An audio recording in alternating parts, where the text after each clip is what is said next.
The Pacific Ocean was not supposed to be an airfield. It was vast, unstable, unpredictable. Waves rolled endlessly, winds shifted without warning, and the surface itself refused to stay still for more than a moment. Every rule of aviation said the same thing. Aircraft needed solid ground, concrete, steel decks, something fixed. But in 1944, American pilots began taking off from places that didn't exist on any map. No island, no carrier deck, no airstrip, just open sea. To Japanese observers watching from distant shorelines and reconnaissance aircraft, it looked impossible.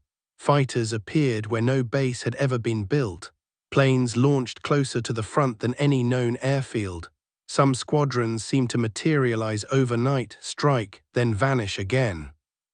Japanese intelligence struggled to explain it. Naval officers argued. Recon photos showed nothing permanent. Charts showed only water. What they were witnessing was not a ship, not an island, not a carrier. It was a floating runway. And it existed because one Seabee refused to accept that the ocean was unusable. The Seabees, America's naval construction battalions, were known for building airfields faster than any army in history. They carved runways out of coral, jungle, mud, and volcanic ash, but even they accepted one limitation: you needed land. Until one engineer didn't. He wasn't a senior officer. He wasn't famous. He didn't even have formal authority to redesign naval doctrine. He was just a Seabee who had watched too many pilots die waiting for airfields that didn't exist yet. The problem was simple and deadly. As American forces island-hopped across the Pacific, air power constantly lagged behind ground operations. Marines would land and fight for days or weeks before engineers could carve a usable runway. During that gap, pilots had nowhere to launch from close enough to provide continuous support. Carriers helped, but carriers were vulnerable, limited in number, and needed elsewhere. Pilots needed something closer, something faster, something temporary. And the ocean was everywhere. The Seabee noticed something others ignored. During amphibious operations, pontoon causeways were already being built, floating steel platforms used to unload trucks and supplies from ships to shore. They were modular, interlocking, surprisingly stable. One night, watching waves slap against a pontoon pier, the Seabee had a dangerous thought. What if you didn't unload trucks from it? What if you launched planes? The idea sounded insane. Aircraft required speed, alignment, and predictable surface behavior. A floating structure moved, it flexed, it rose and fell. Any textbook would say it was suicide. But the Seabee kept thinking. Pontoon causeways were already carrying tanks. They already supported thousands of tons. They could be anchored. They could be extended.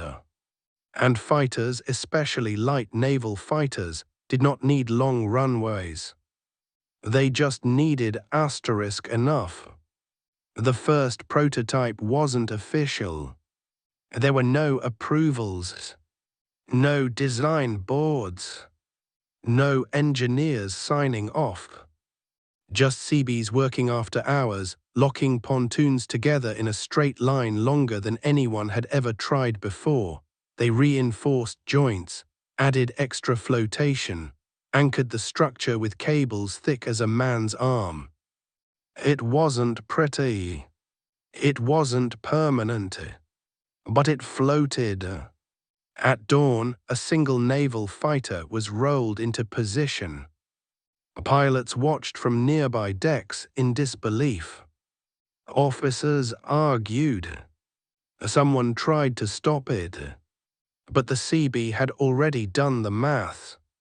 Wind speed, aircraft weight, thrust requirements, take-off distance. He turned to the pilot and said quietly, "If you hesitate, it won't work. Commit and you'll fly." The engine roared. The floating runway shuddered, not violently but noticeably. Waves passed beneath it. The nose of the aircraft bounced slightly as the pilot advanced the throttle. Men held their breaths. Then the fighter lifted. Cleanly, smoothly, without disaster. The aircraft climbed away over open water, its wheels retracting as if nothing extraordinary had just happened. A silence followed, then shouting, then disbelief, then realization.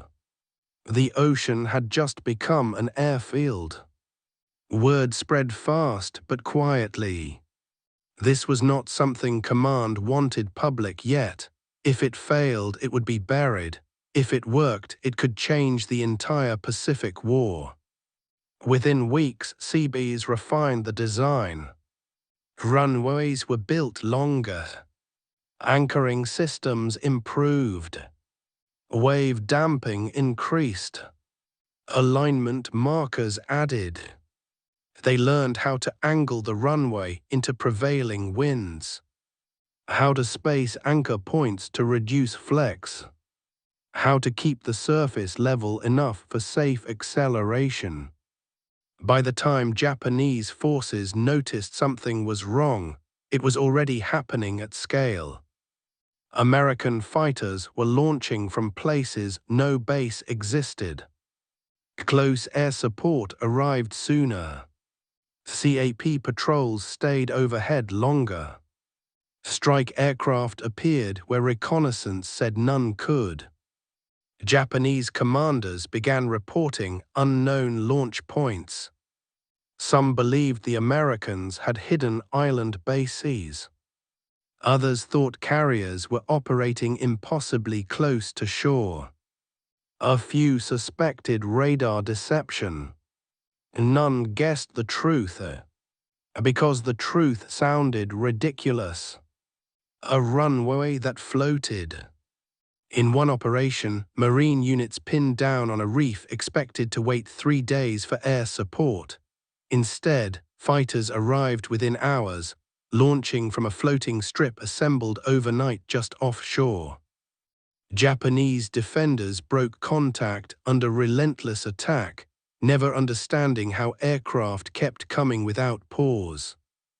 In another case, damaged fighters that could not reach carriers landed on floating runways, refueled, and took off again the same day. To Japanese pilots, this felt supernatural. Airfields were supposed to be fixed targets. They were supposed to be bombed, suppressed, destroyed. But you couldn't bomb the ocean. You couldn't crater it. You couldn't capture it. You couldn't map it. The floating runway moved. It disappeared. It was dismantled and rebuilt elsewhere. Japanese naval intelligence intercepted reports describing temporary sea airstrips, but senior officers dismissed them as pilot confusion or exaggeration. Until patterns emerged. American air activity increased dramatically near contested zones without corresponding base construction. Bombing intensity rose before landings. Fighters appeared before engineers could possibly have built strips on shore. Something was wrong, and the Seabees kept building. By late 1944, floating runways supported multiple aircraft types. Fighters launched regularly. Emergency landings became routine. Fuel, ammunition, and maintenance crews operated on platforms that had no right to exist. Pilots trusted them because they had no choice. And because they worked. One naval aviator later said, "It felt like taking off from a dock that decided to pretend it was land." The Seabee who started it never sought recognition. He simply solved a problem no one else wanted to touch. He didn't change aviation theory. He changed assumptions. The ocean wasn't empty anymore. It was infrastructure. And for Japanese forces trying to predict American air power, that change was devastating. Because you can defend against carriers. You can destroy airfields. But you cannot stop the sea from becoming a runway. The first successful takeoff from the floating runway spread through the task force faster than any official report. Sailors who had witnessed it told the story over coffee and cigarettes, their hands still shaking as they described how a fully armed fighter had risen from the ocean itself. Pilots leaned closer when they heard the details. Engineers listened silently, already imagining improvements. And the Japanese, watching from distant observation posts and patrol aircraft, began to sense something deeply unsettling. Because something had changed. For months, Japanese planners had relied on one constant truth of war: aircraft required land, islands could be bombed, airfields could be cratered, runways could be destroyed, repaired slowly and destroyed again. Control the land and you controlled the air. That assumption shaped every defensive plan across the Pacific. The floating runway shattered it. Within days, Seabee teams expanded the concept. The original platform was lengthened section by section, each new floating pontoon locked into place with steel couplers and reinforced joints. The surface was layered with steel matting, then topped with treated planking to improve traction. Anchor cables were run in multiple directions to keep the platform aligned against wind and swell. It wasn't elegant. It wasn't permanent. But it worked. And in war, that was everything. Fighter squadrons began staging from positions that had never existed on any Japanese map. Planes launched from calm lagoons one day, then from open water the next. The floating runway could be disassembled, towed, and reassembled somewhere else entirely. Japanese reconnaissance photographs, once reliable, became obsolete almost overnight. Aerial scouts returned with images that confused their analysts. Aircraft appeared where no airfield existed. Fighters intercepted patrols from directions that made no sense. Bombers reported American fighters rising from the ocean itself, seemingly appearing out of nowhere. Japanese commanders suspected deception. They ordered resurveys. They blamed weather distortions. Some accused pilots of hallucination from fatigue. But the reports didn't stop. One Japanese patrol aircraft flew low over what appeared to be open water, saw nothing but waves, then turned away. Minutes later, American fighters climbed into the sky from that same patch of ocean and tore the patrol plane apart before it could radio a warning. From the cockpit, it felt supernatural. Back aboard American ships, Seabee engineers worked relentlessly to refine the design. They widened the runway to reduce roll risk. They added wave-damping pontoons at the edges. They experimented with flexible joints that absorbed swell instead of resisting it. Each improvement made the platform more stable, more reliable, more capable. Pilots who initially hesitated now volunteered eagerly. The floating runway changed everything about sortie planning. Fighters no longer needed to return to distant carriers or damaged island strips. They could land, refuel, rearm, and relaunch within minutes, all without ever touching land. Fuel hoses ran directly from tankers. Ammunition crates were ferried in by small boats. Maintenance crews worked under canvas shelters erected right on the platform. The ocean had become an airbase. One fighter pilot later wrote, "It felt like landing on nothing. You touched down and the world just kept moving under you. But after the second time, it felt safer than most island strips." That sense of confidence spread quickly. American commanders realized the strategic implications immediately. Floating runways could extend air cover beyond carrier range. They could support amphibious assaults before beaches were secured. They could keep aircraft operational even when weather or enemy fire closed land bases. And most importantly, they could appear anywhere. During one operation, Japanese forces bombed a newly captured island airstrip repeatedly, convinced they had neutralized American air power in the sector. What they didn't know was that the aircraft they were trying to destroy were already flying from a floating runway 20 miles offshore. The bombing achieved nothing. Japanese pilots flew over cratered runways, saw wreckage, and reported success. But American fighters continued to appear in the skies, intercepting Japanese formations with relentless precision. Confusion set in. Japanese officers demanded explanations. Ground crews swore the airfields were destroyed. Recon photos confirmed it. Yet the Americans kept flying. In one recorded incident, Japanese radio intercepts captured a panicked exchange between pilots. "They are still launching. From where? There is no land. Then where are they coming from?" There was no answer. The floating runway also changed how Americans approached risk. Traditionally, carriers had to stay within specific distances to support operations. Island airfields had to be secured at great cost before air superiority could be established. Now Seabee platforms filled the gap. They acted as temporary bridges between sea and sky. In one assault, American fighters launched from a floating runway to provide cover before the first landing craft even reached shore. Japanese defenders, expecting hours of uncontested preparation, suddenly faced immediate air attacks.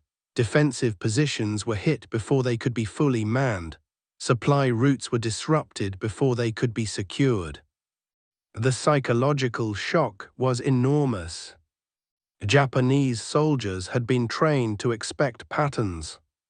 First naval bombardment, then landings, then air support once runways were captured. The floating runway erased the sequence. Air power arrived whenever the Americans wanted. And it didn't stay. After one engagement, Seabee teams dismantled the runway under cover of darkness, towing it away before dawn. By morning, nothing remained but open sea. Japanese reconnaissance flights searched the area and found nothing. Meanwhile, the runway was already being reassembled elsewhere. The enemy could not fix its location, could not target it, could not plan against it. It was not just mobile. It was invisible by design. One Japanese naval officer later admitted, "We could no longer predict where American air power would appear. The sea itself had become hostile." As operations continued, the floating runway grew larger and more complex. Some versions supported not just fighters, but light bombers and reconnaissance aircraft. Engineers experimented with multiple parallel platforms, allowing simultaneous takeoffs and landings. Others added emergency arresting systems for damaged planes. Every version followed the same principle: speed over permanence. The Seabees knew the platforms would never survive sustained attack. They weren't meant to. Their strength was not armor or firepower, it was unpredictability. Japanese attempts to counter the floating runway failed repeatedly. Submarines were sent to patrol suspected launch areas, but by the time they arrived, the runways were gone. Aircraft were ordered to search for unusual wakes or disturbances in the water, but the platforms blended too well with surrounding vessels and waves. One submarine captain reported seeing strange shadows on the water that vanished before he could maneuver into attack position. Another fired torpedoes at what he believed was a carrier, only to discover too late that it was empty sea. Resources were wasted chasing ghosts. Meanwhile, American pilots grew accustomed to operating from the open ocean. They adjusted landing techniques to compensate for slight movement. They learned to read the swell like a second instrument panel. Landing became a controlled dance between machine, sea, and skill. Accident rates dropped as experience grew. Confidence soared. One Seabee officer remarked, "We didn't just build a runway, we taught pilots to trust the water." That trust paid dividends. In one dramatic engagement, a squadron launched from a floating runway during a storm that grounded Japanese aircraft entirely. While enemy planes remained trapped on flooded airstrips, American fighters rose through rain and cloud from the open sea and struck with impunity. The Japanese had never considered that possibility. To them, storms grounded aircraft. To the Americans, storms hid them. The floating runway allowed American air power to operate when and where the enemy least expected it. It turned environmental obstacles into advantages. It transformed the Pacific from a barrier into a weapon. By the time Japanese intelligence fully understood what was happening, it was too late. The technique spread, more Seabee units were trained, more platforms were built. Floating runways became a standard option rather than an experiment. They were not used everywhere. They were not always visible. But when they appeared, they changed the balance instantly. Japanese commanders began referring to them indirectly, avoiding direct mention in reports. Some called them sea bases, others called them moving fields. None fully captured the threat they posed. Because the real danger wasn't the runway itself. It was the idea behind it. The realization that American engineering could erase assumptions faster than Japan could adapt. By the end of the campaign, the floating runway had done more than launch aircraft. It had redefined what territory meant in modern war. Land no longer guaranteed control. Sea no longer meant separation. The boundary between them dissolved under steel, timber, and determination. And all of it began with one Seabee, who refused to accept that fighters needed land beneath their wheels. By the time word of the floating runway reached Japanese intelligence officers, it sounded like fantasy. Fighters did not take off from open ocean. Aircraft required solid ground, prepared airstrips, concrete steel, or at the very least compacted earth.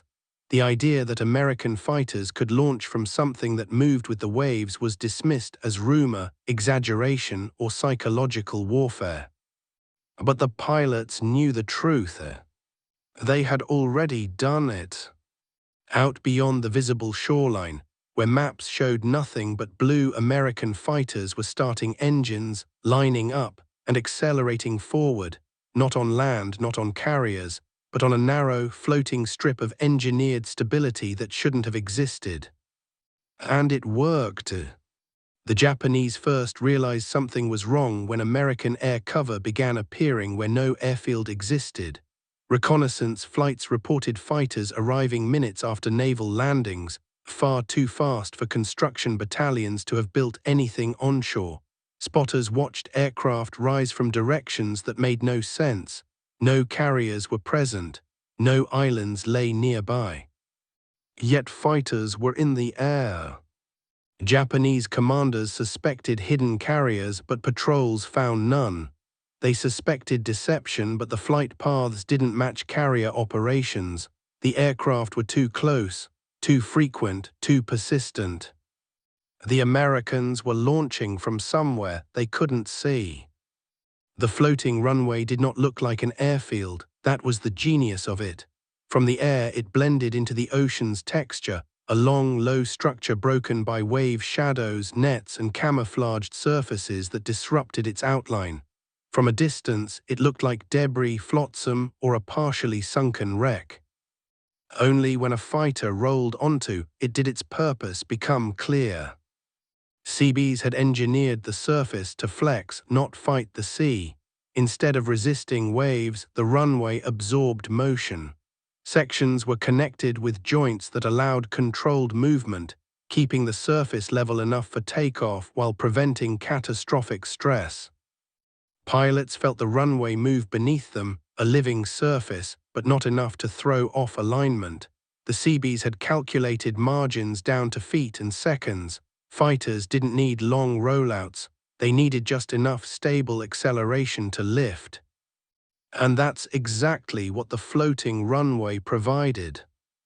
American pilots initially approached it with skepticism.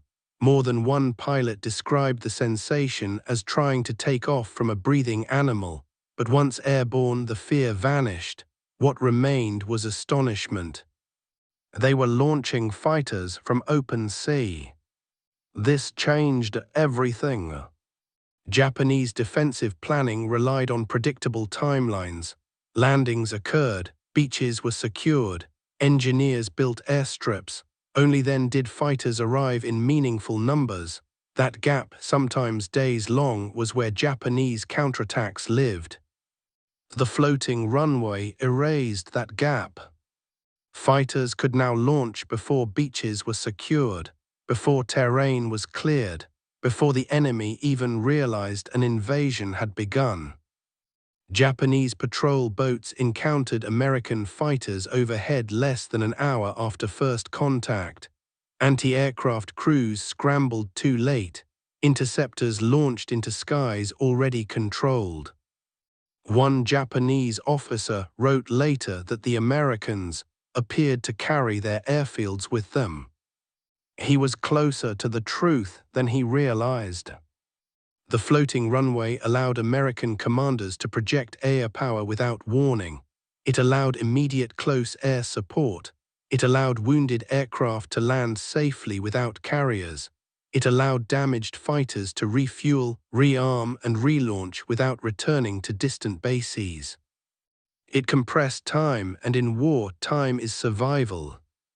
Japanese naval units attempting night movements found themselves illuminated by sudden fighter sweeps launched from nowhere. Destroyers attempting to probe landing zones were attacked by aircraft that should not have been present. Submarines surfaced to recharge batteries only to find American fighters already overhead at dawn. The sea itself had become American territory. Seabees continued refining the design. They improved anchoring systems, they adjusted flotation spacing, they reinforced load-bearing points where landing gear struck hardest. They learned which wave patterns were safe and which required repositioning. The floating runway could be assembled, towed, deployed, and repositioned faster than any land-based strip could be built under fire. Japanese engineers tried to respond. They proposed attacking these invisible airfields, but without precise location data, the task was impossible. The runway moved, it could be dismantled, it could be relocated overnight. It was not a target, it was a concept. Pilots began trusting it fully. Some even preferred it to carrier decks, no pitching bow, no arresting wires, no cramped approach, just a straight line, open water and sky. One pilot described it simply: it felt like cheating physics. The psychological impact on Japanese forces was severe. Defensive lines were drawn assuming air cover gaps that no longer existed. Counterattacks ran into immediate air resistance. Supply movements were detected and destroyed faster than ever before. Even when Japanese units tried to delay American advances inland, they found themselves pinned by air power that should not yet have been operational. The floating runway had collapsed the enemy's mental map of the battlefield. By the end of the campaign, the Seabees' invention was no longer secret. It didn't need to be. The damage was already done. Japanese forces had learned the hard way that American engineering was not bound by terrain, tradition, or expectation. Airfields no longer needed land. The ocean itself could be turned into infrastructure. After the war, the floating runway faded into obscurity. It didn't fit neat narratives. It wasn't glamorous like carriers or famous aircraft, but pilots remembered, Seabees remembered, commanders remembered. It was one of those ideas that changed the war quietly, without parades, without headlines, by making the impossible routine. And for Japanese forces who faced it, the memory remained sharp. American fighters rising from open sea, from nowhere, without warning. Not because the Americans had more ships, but because one Seabee refused to accept that airfields had to stay on land.